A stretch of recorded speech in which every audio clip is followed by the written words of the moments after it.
Good morning student. BCom semester 6 English યુનિવર્સિટીનો બીજો એક સમ જેની રકમ છે એ મેં તમને મોકલી દીધી છે ટેલિગ્રામમાં. હવે રિલાયન્સ લિમિટેડ એવું નામ આપેલું છે બુકમાં, બરાબર. બુકમાં પણ છે અને સાથે સાથે યુનિવર્સિટીમાં પૂછાઈ ગયેલો છે. Wants to prepare budget for 6 months ending on 31st December 2017. Following information will be considered. એમ કરીને 3 ડિફરન્ટ પ્રોડક્ટ્સ આપી દીધી તમને કે ભાઈ પ્રોડક્ટ એ, પ્રોડક્ટ બી અને પ્રોડક્ટ સી. પછી તમને ઇન્ફોર્મેશનમાં આપ્યું કે સેલ્સ નંબર ઓફ યુનિટ્સમાં આપી દીધા, પછી રૂપીસમાં આપી દીધું, વેરિયેબલ કોસ્ટ આપી છે અને ફિક્સ કોસ્ટ. ફાઇનલી એમણે શું કરેલું છે, પ્રોફિટ છે એ ફાઇન્ડ આઉટ કરેલો છે. પછી હવે પેરેગ્રાફ વાંચો તો અંદર ડિટેલમાં તમને ખ્યાલ આવે કે the purchase officer informs during the next 6 months only 92,000 kilograms of raw material will be available. જો અહીંયા આગળ કી ફેક્ટર છે એ કયું બની ગયું, તો કે આપણું જે રો મટીરિયલનો એક્સપેન્સ છે એ રો મટીરિયલ આપણા માટે શું બની જશે, તો કે આપણી માટે રો મટીરિયલ છે એ આપણું કી ફેક્ટર થઈ ગયું. ઓકે, એટલે એ એક બાબત આપણે અંડરલાઇન કરવાની અથવા ધ્યાનમાં રાખવાની કે ભાઈ રો મટીરિયલને ધ્યાનમાં રાખીને આપણે બધી આગળ કેલ્ક્યુલેશન્સ કરવાની થશે. પછી આગળ the consumption per unit of raw material in respect of each product is as under.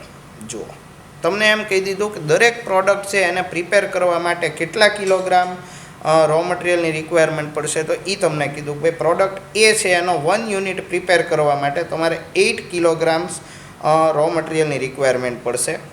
પછી પ્રોડક્ટ બી માટે તમને કીધું કે 4 કિલોગ્રામ્સની રિક્વાયરમેન્ટ અને પ્રોડક્ટ સી માટે રો મટીરિયલની રિક્વાયરમેન્ટ છે એ 1 કિલોગ્રામ છે.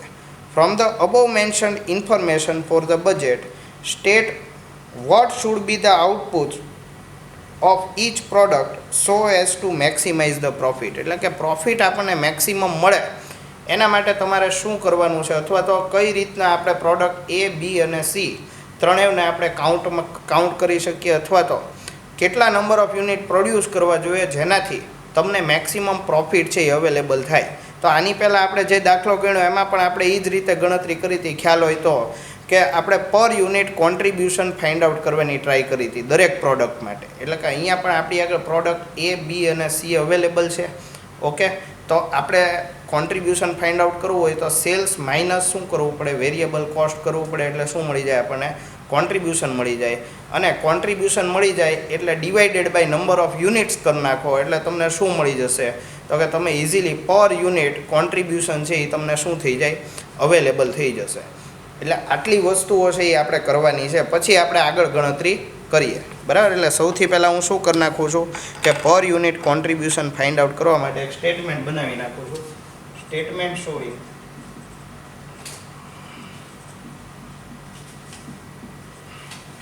calculation of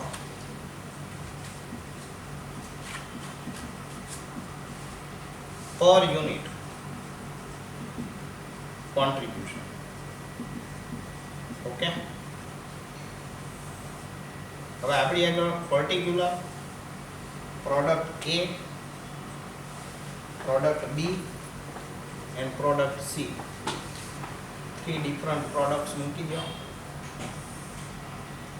ઓકે, હવે તમારે સૌથી પહેલાં લખી નાખવાનું રહે એ છે સેલ્સ.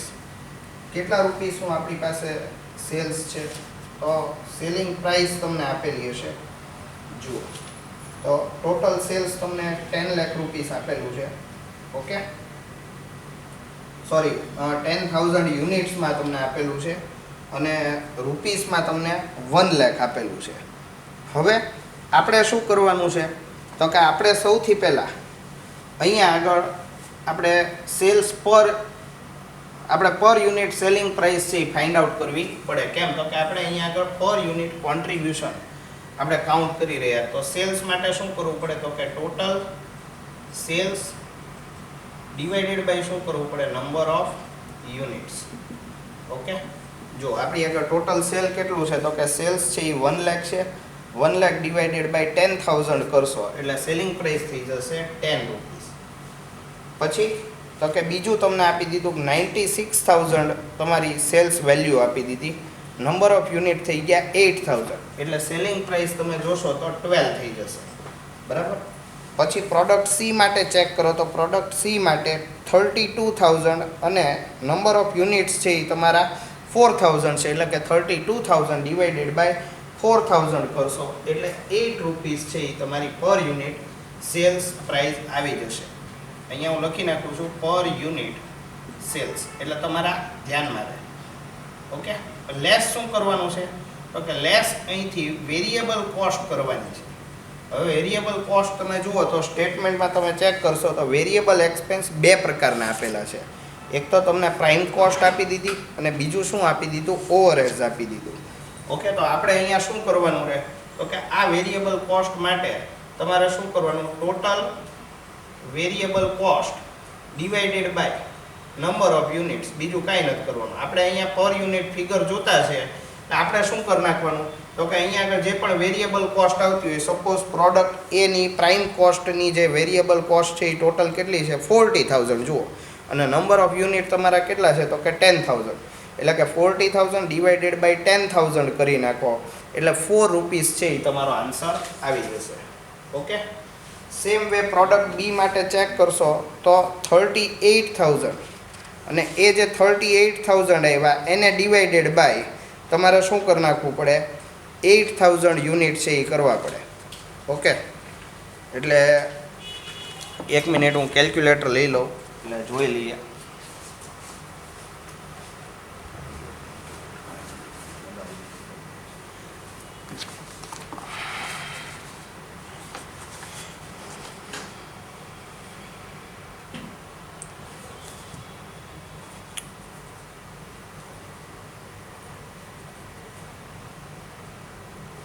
$38,000 ડિવાઇડેડ બાય 8000 એટલે કે 4.75 આન્સર આવે છે, 4.75.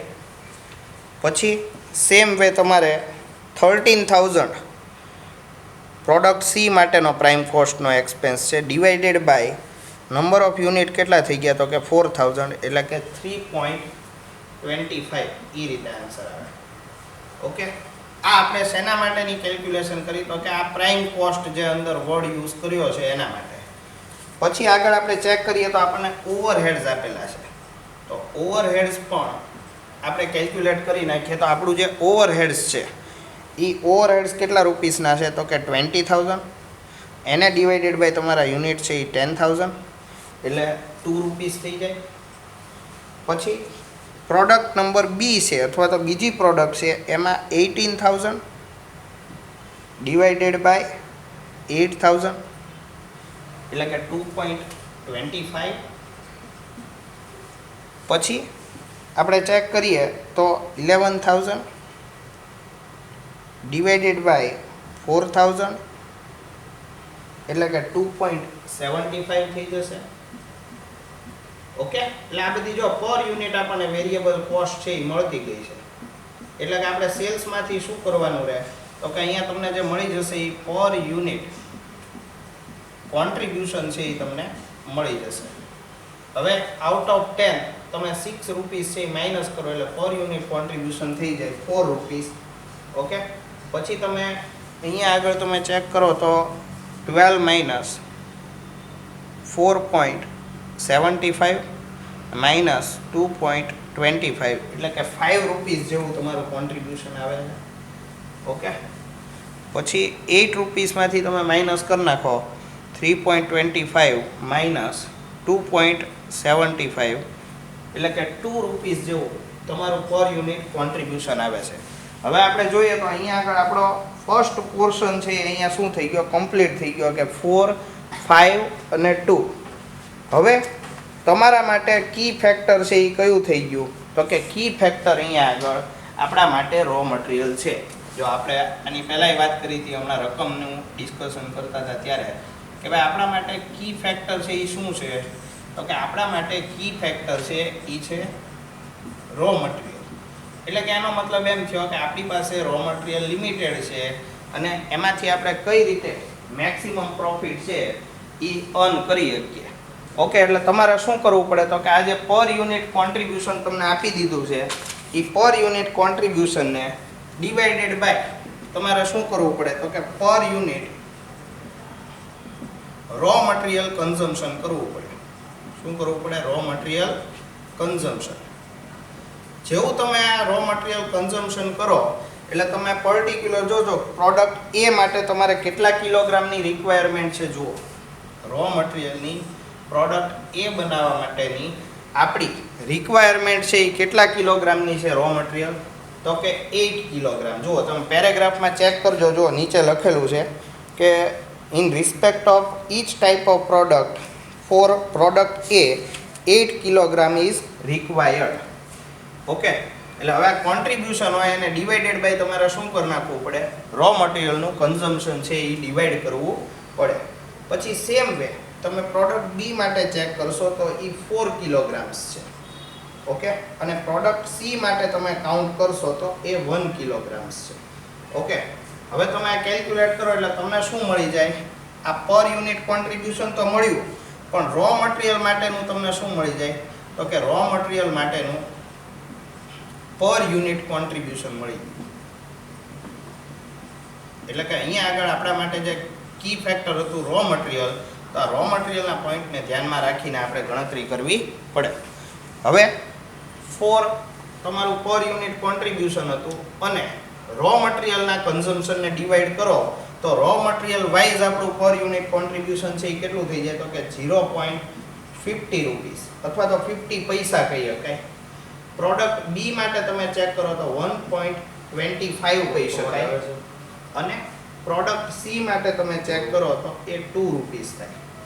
ઓકે, એટલે આ શું મળી ગયું આપણને? રો મટીરિયલ પર યુનિટ કોન્ટ્રીબ્યુશન છે એ આપણને અવેલેબલ થઈ ગયું છે. હવે શું કરવાનું તો કે હવે તમને એટલું કીધેલું છે કે ભાઈ 92,000 યુનિટ્સ છે એ તમારે તમને રો મટીરિયલના કિલોગ્રામ્સ છે અવેલેબલ કરાવેલા છે. હવે તમે ચેક કરો તો સૌથી વધારે કોન્ટ્રીબ્યુશન કઈ પ્રોડક્ટમાં મળ્યું? પ્રોડક્ટ એમાં મળ્યું, બીમાં મળ્યું કે સીમાં મળ્યું? તો તમે ઇઝીલી કહી શકો કે ભાઈ પ્રોડક્ટ એ છે એમાં 0.50 પૈસા મળ્યું, જે સૌથી ઓછું છે. પછી તો કે પ્રોડક્ટ બીમાં મળ્યું 1.25, એટલે કે આ આપણો સેકન્ડ ઓપ્શન છે. ઓકે, આ જે છે એમાં સૌથી લોએસ્ટ. પછી તમે જુઓ તો પ્રોડક્ટ સી માં તમને હાઈએસ્ટ એટલે કે નંબર 1 ના રેન્કિંગ ઉપર કઈ આવી જાય? તમારી પ્રોડક્ટ સી આવી જાય. પછી તો કે પ્રોડક્ટ બી આવી જાય અને લાસ્ટ તમારે કોનું પ્રોડક્શન કરવું જોઈએ? પ્રોડક્ટ એ નું. એટલે આની ઉપરથી આ સ્ટેટમેન્ટ બનાવવા ઉપરથી આપણને એટલી ખબર પડી ગઈ કે જો પ્રોડક્ટ સી નું પ્રોડક્શન કરવામાં આવે મેક્સિમમ તો એ બેનિફિટ છે આપણને. પછી તો કે 1.25 એટલે સેકન્ડ રેન્ક ઉપર આપણે પ્રોડક્ટ બી ને રાખવી જોઈએ અને લાસ્ટ રેન્ક ઉપર પ્રોડક્ટ એ ને રાખવી જોઈએ. ઓકે, તો હવે આપણે આગળ જોઈએ તો આગળ તમે મેક્સિમમ કેટલા નંબર ઓફ યુનિટ પ્રોડ્યુસ કરી શકો એમ છો? તો જુઓ તમને અંદર જો તમને પૂછેલું છેલ્લે કે from the above mention information for the budget state what should be the output of the each product to maximize profit. એટલે તમારે બીજું કાંઈ નથી કરવાનું. હવે તમારે પ્રેફરન્સ છે કોને આપી દેવાનો છે? પ્રોડક્ટ સી ને પ્રેફરન્સ આપવાનો છે આપણે જે રીતે વાત થઈ એ પ્રમાણે. ઓકે, તમારી પાસે અવેલેબલ રો મટીરિયલ હવે કેટલું છે? અવેલેબલ રો મટીરિયલ ઓકે તો તમે કહેશો કે સર 92,000 કિલોગ્રામ્સ છે એ આપણું મેક્સિમમ અવેલેબલ રો મટીરિયલ છે આપણી આગળ. ઓકે, હવે 92,000 છે એમાંથી લેસ કરવાનું. સૌથી પહેલા પ્રોડક્શન કોનું કરી નાખવાનું?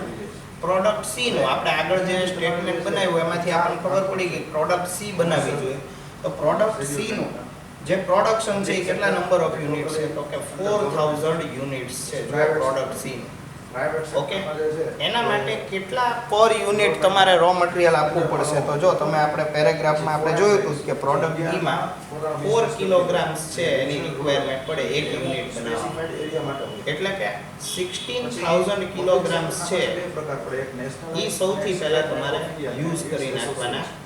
મેં તમને લાસ્ટ વાત કરી હતી કે ઇટ્સ એસોસિએટ્સ હવે ક્યાંય છે નહીં, હવે totally state of India is 16000. બરાબર. અને હવે કોણ વધ્યું? પ્રાઇવેટ સેક્ટરમાં તો કે હવે અગેન પાછા એને બે ભાગ પડ્યા. કેટલું રો મટીરિયલ તમારી પાસે વધ્યું છે? પ્રાઇવેટ બેંક્સ 88000 ઓલ એટલે કેવી તો કે ભાઈ અમુક ટાઈમ પહેલા એનું પ્રાઇવેટાઇઝેશન થઈ ગયું હોય અથવા પહેલેથી જ પ્રાઇવેટ. એક સેકન્ડ ફરીથી એક વખત. અને ન્યૂ પ્રાઇવેટ એટલે શું તો કે રિસન્ટલી કોઈને પ્રાઇવેટાઇઝેશનમાં ટ્રાન્સફર કરવામાં આવ્યા હોય તો ક્લિયર. તો આ રીતે જે છે એ આખો હવે સ્ટ્રક્ચર છે. બીજો વારો કોનો આવશે પ્રોડક્શનમાં? તો કે પ્રોડક્ટ બી, કારણ કે એના પછી સેકન્ડ નંબર કોનો આવતો? પ્રોડક્ટ બી. એના નંબર ઓફ યુનિટ આપણને કેટલા કીધેલા જુઓ, તો કે 8000 યુનિટ્સ છે એ તમને કીધેલા છે. હવે એના માટે કન્ઝમ્પશન છે એ મેક્સિમમ પ્રોડક્ટ બી માટે કેટલું છે? ઓકે સોરી, એક મિસ્ટેક અહીંયા થઈ ગઈ છે મારી. પ્રોડક્ટ સી છે એમાં 4 કિલોગ્રામ નહોતા, 1 કિલોગ્રામ હતા, એટલે અહીંયા આગળ આપણે 4000 યુનિટ્સ છે એ લખવાના. Sorry, 4000 kilograms. ઓકે, પ્રોડક્ટ બી માટેનો આપણો આપણે બે વસ્તુ 4 કિલોગ્રામ્સ છે. ઓકે, એટલે પ્રોડક્ટ બી માં આપણે જોઈએ તો 4 કિલોગ્રામ કરીએ એટલે કે 8000 મલ્ટીપ્લાય બાય 4 એટલે કે 32000 કિલોગ્રામ્સ અને અનઓર્ગેનાઇઝ સેક્ટર કોને કહેવાય? એ તમારું રો મટીરિયલ થાય. એટલે કે પ્રોડક્ટ બી નું પ્રોડક્શન, જો પહેલા આપણે પ્રોડક્ટ સી નું પ્રોડક્શન કર્યું કે એમાં 4000 યુનિટ્સ હોય અને એમાં 1 કિલોગ્રામ છે એ આપણે શું કરીએ છીએ કે 1 કિલોગ્રામ મટીરિયલ કન્ઝ્યુમ કરીએ છીએ, એટલે કે 4000 યુનિટ્સ અહીંયા કન્ઝ્યુમ થઈ ગયા, એટલે કે 92 માંથી 4 જાય તો કેટલા તમારા રિમેનિંગ યુનિટ્સ રહે? એટલે મને એમ થાય કે તમે પછી પ્રોડક્ટ બી છે તો એમાં 8000 મલ્ટીપ્લાય બાય 4 કિલોગ્રામ્સ. એ આપણે ઓકે, એટલે કે અહીંયા આગળ તમારે 4 કિલોગ્રામની રિક્વાયરમેન્ટ છે 1 યુનિટ ઓફ પ્રોડક્ટ બી બનાવવા. તો ઈ કેટલું થશે? તો કે 32000 કિલોગ્રામ. ઓકે, હવે રિમેનિંગ કેટલું કિલોગ્રામ બાકી રહ્યું? ઓકે, રિમેનિંગ બાકી રહ્યું છે 56000 કિલોગ્રામ રો મટીરિયલ આપણી પાસે વધ્યું. આખી માર્કેટના ટાઈપ ઓકે, છે. તો એવું પ્લેસ પ્રોડક્ટ ઓર્ગેનાઇઝ સેક્ટર એના કેટલા નંબર ઓફ યુનિટ પ્રોડ્યુસ થઈ શકે? they are તો આપણને ખબર છે કે 56000 યુનિટ્સ આપણી પાસે પડ્યા હોય રો મટીરિયલના, તો કેટલા નંબર ઓફ યુનિટ પ્રોડક્ટ એને કન્ઝમ્પશન માટે જોઈએ તો 8 કિલોગ્રામ જોઈએ, એટલે કે 56000 ડિવાઇડેડ બાય 8 યુનિટ્સ તમારે રિક્વાયરમેન્ટ પડે છે. ઓકે, તો રિમેનિંગ 56000 માંથી આપણે શું કરવાનું છે? પ્રોડક્ટ એ નું પ્રોડક્શન કરવાનું છે. ઓકે, તો 56000 ડિવાઇડેડ બાય 8 કરો એટલે તમને મળી જશે 7000 યુનિટ્સ. એટલે પ્રોડક્ટ એ માટે તમે 7000 યુનિટ્સ છે પ્રોડ્યુસ કરી શકો એમ છો. એટલે એક આપણી પાસે ઓપ્ટિમમ સેલ્સ મિક્સ એવો કાંઈક વર્ડ યુઝ કરેલો છે, અથવા તો ઓપ્ટિમમ આઉટપુટ પણ કહી શકાય. સેલ્સ મિક્સ યુઝ કરો તો પણ ચાલશે. એટલે કે પ્રોડક્ટ એ છે એના માટે તમારે કેટલા યુનિટ્સ બનાવવાના? Okay, 7000 units.